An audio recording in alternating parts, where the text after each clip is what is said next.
What if I told you that your customers don't always purchase the best products at the best prices?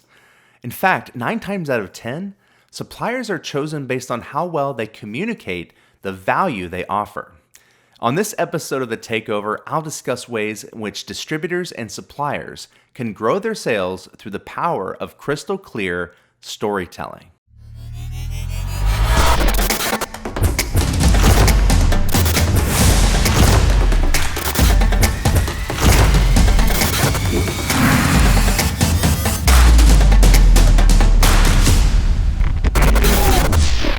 So Luke Skywalker is piloting an X-Wing, and he's flying dangerously close to the surface of the Death Star, a planet-sized weapon of mass destruction that is priming its cannons for a cataclysmic attack on a nearby planet that happens to be sheltering the rebel base.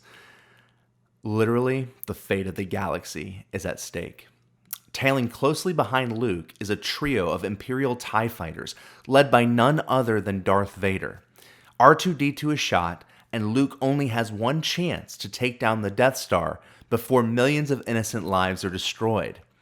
To make matters worse, swirling around Luke's head are questions about the battle of good versus evil, light versus darkness, the power of the Force, and whether or not he actually has what it takes to become a Jedi Knight.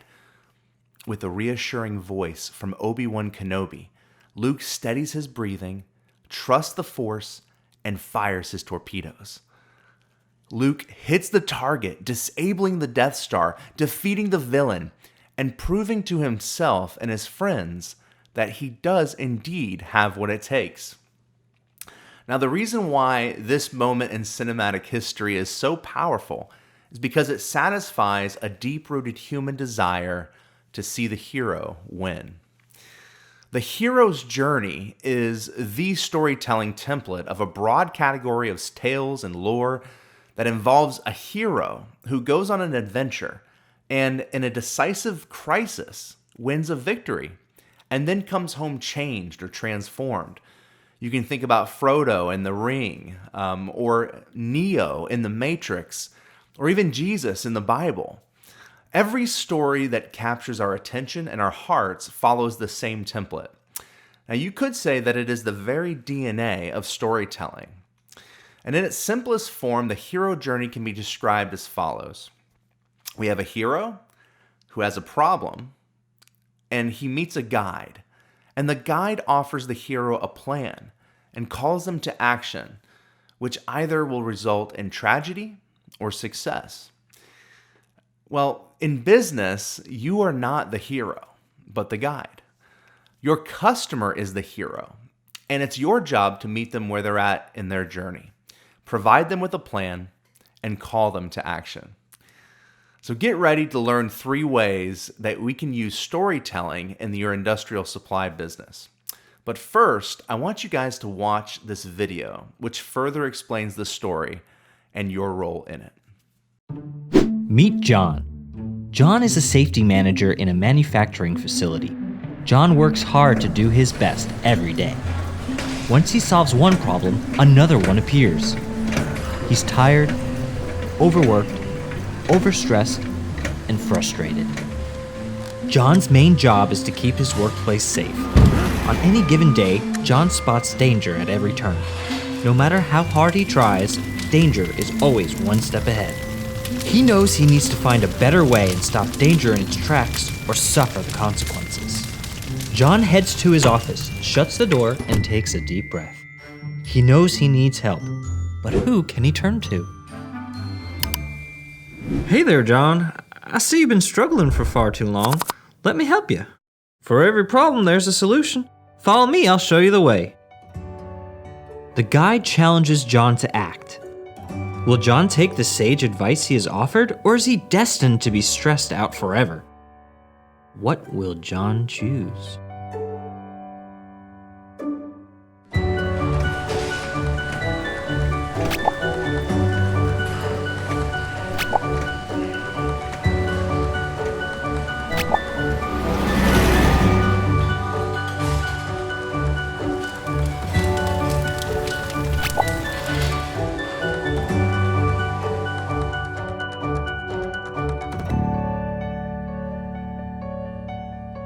John's glad he finally made the right choice.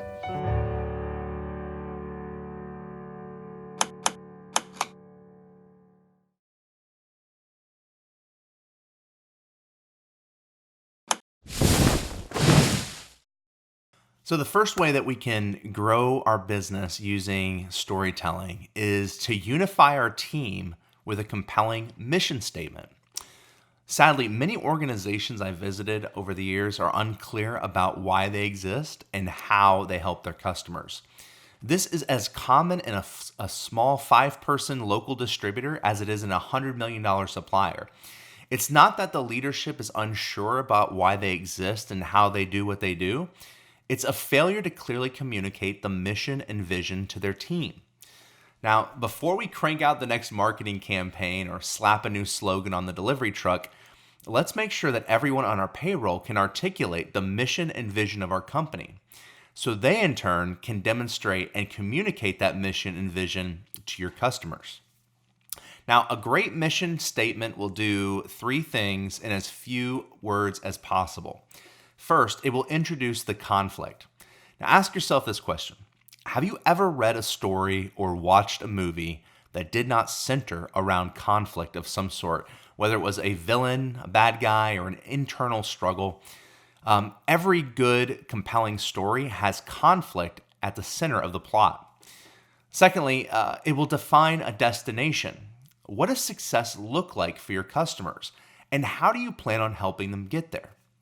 Finally, it will foreshadow what's at stake. If there is no failure, no fear, no consequences, your mission will be inconsequential and therefore irrelevant to your team and the customers you serve. Now, if you're not sure about how to create a compelling mission statement, go ahead and take a look at ours, and I'll walk you through that in this episode.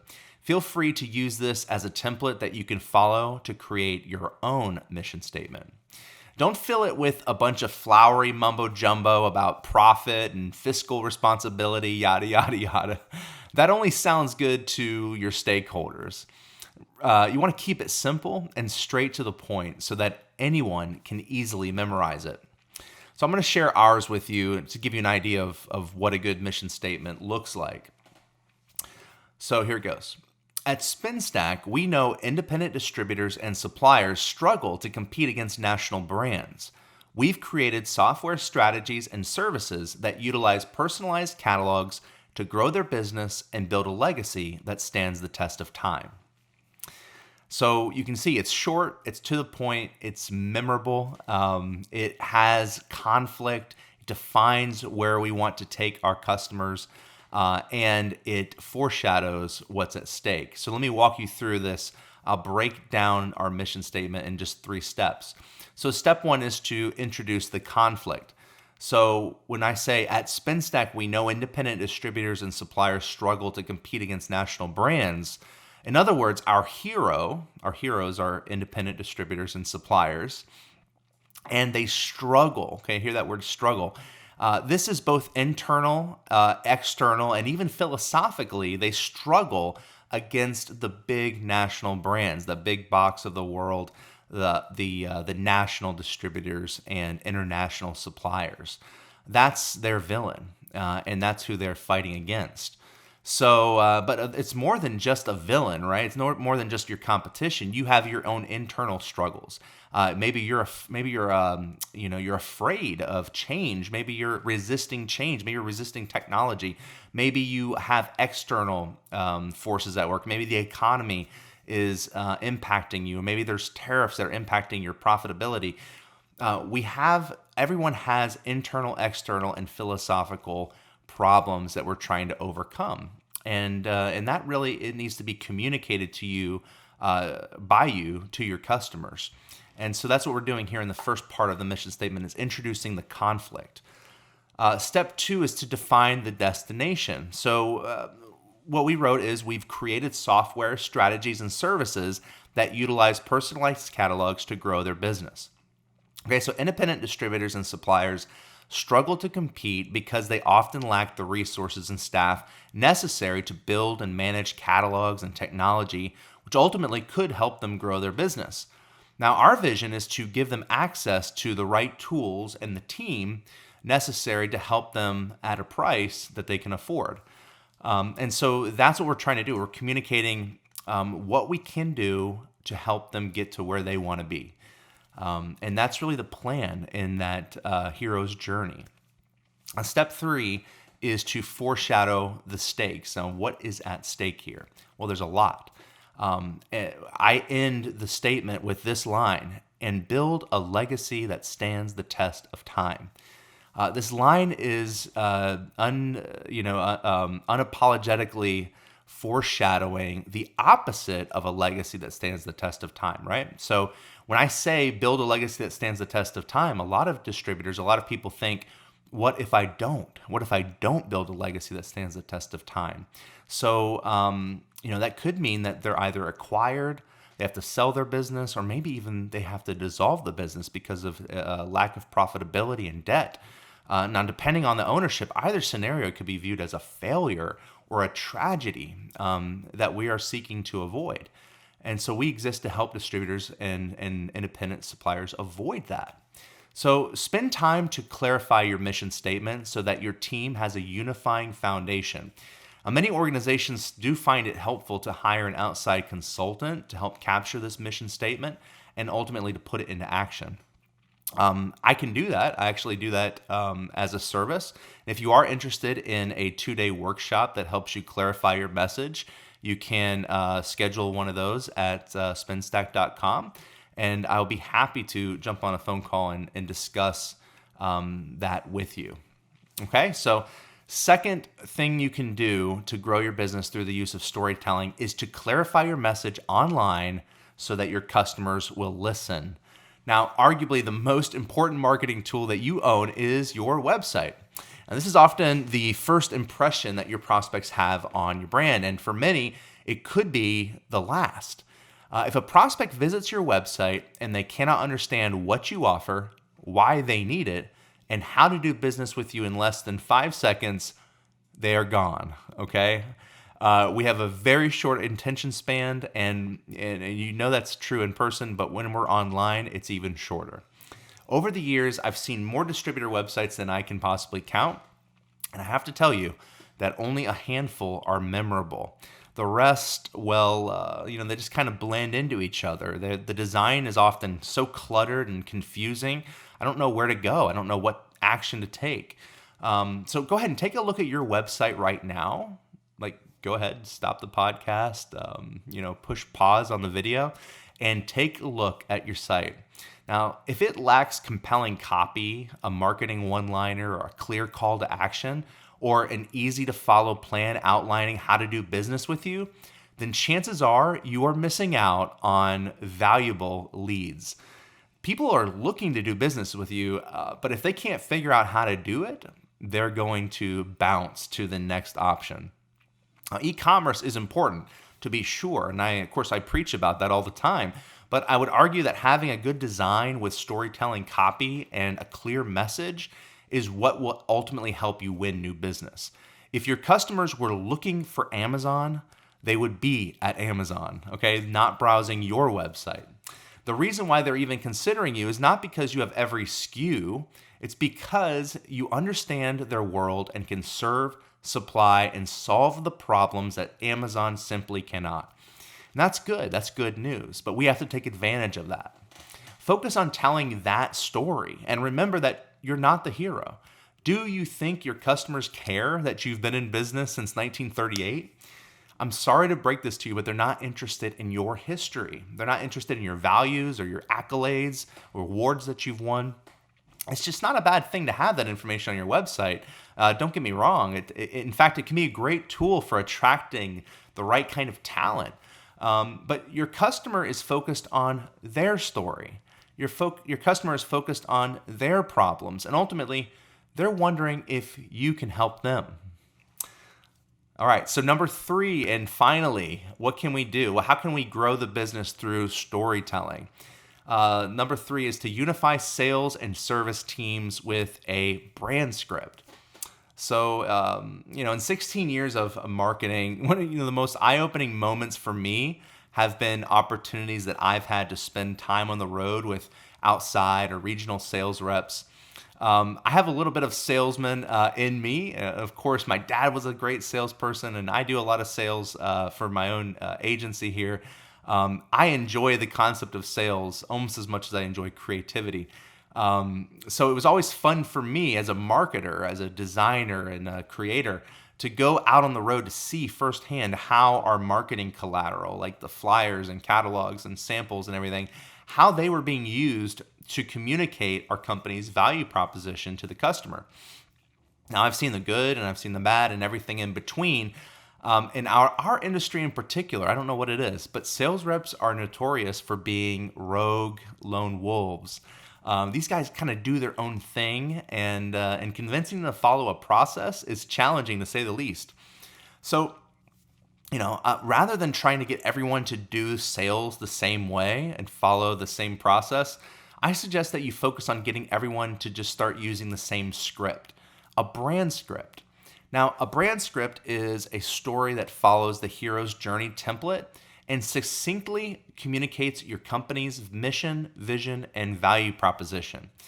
This brand script needs to be utilized on your website, in your marketing collateral, and it also needs to be talked about in your leadership meetings, your sales meetings, and your staff training. This is a story that will immediately resonate with your ideal customers.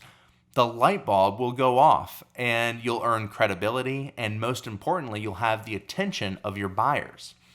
And after all, attention is the name of the game today. Think about it. We walk out of a theater if a movie is boring. Maybe we fall asleep on the couch at home.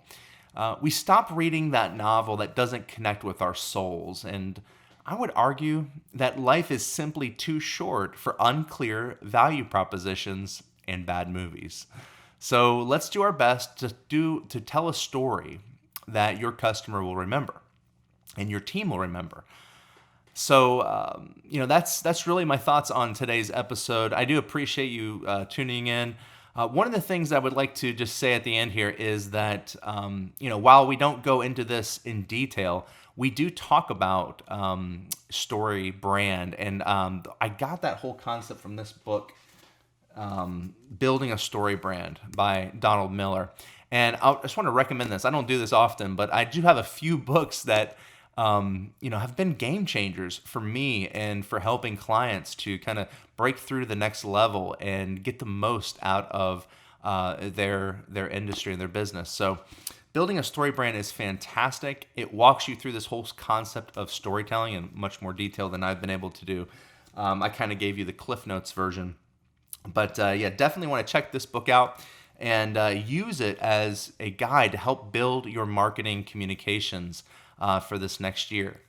And if you want some more information about how to do that, at least online, we talked about the website being such an important portion of it. I do go into quite a bit of detail in our e-commerce masterclass, which is of course available for free for you to access at industrialmarketing101.com. If you go visit the website, industrialmarketing101.com, there you can just enter a few details into a form and instantly get access to this 10-part video series, which is basically our condensed version of all the best practices that we've learned over the years about how to build, launch, and grow an industrial e-commerce website. So if you are frustrated with the results of your website, if you are a distributor who may be looking to build a website for the first time, if you are a supplier and you're looking to build a B2B website for your distribution channel, all of these are great reasons to go check out e-commerce masterclass at industrialmarketing101.com. I think you'll get a lot of value out of it, and I would appreciate you guys sharing that with your network and your peers. And by the way, if you haven't already done so, if you're just watching this, maybe it's on the blog or maybe you found us on social media, go ahead and go to YouTube and find the Takeover podcast and subscribe. That way you are not going to miss an episode that we post. Also, go to iTunes if you like to listen to this. Subscribe to us on iTunes. And when you give us a 5-star rating and you leave a review, that really helps us to get the show out to more distributors and suppliers out there. And ultimately, if we all, if we all get better at doing marketing that our customers love, then we all benefit from it. So, sharing this with your peers in your network isn't going to hurt anybody. It's going to help everybody. So, hey, thanks for listening to The Takeover today. As always, I'm your host, Matt Johnson. Until next time, take care and God bless.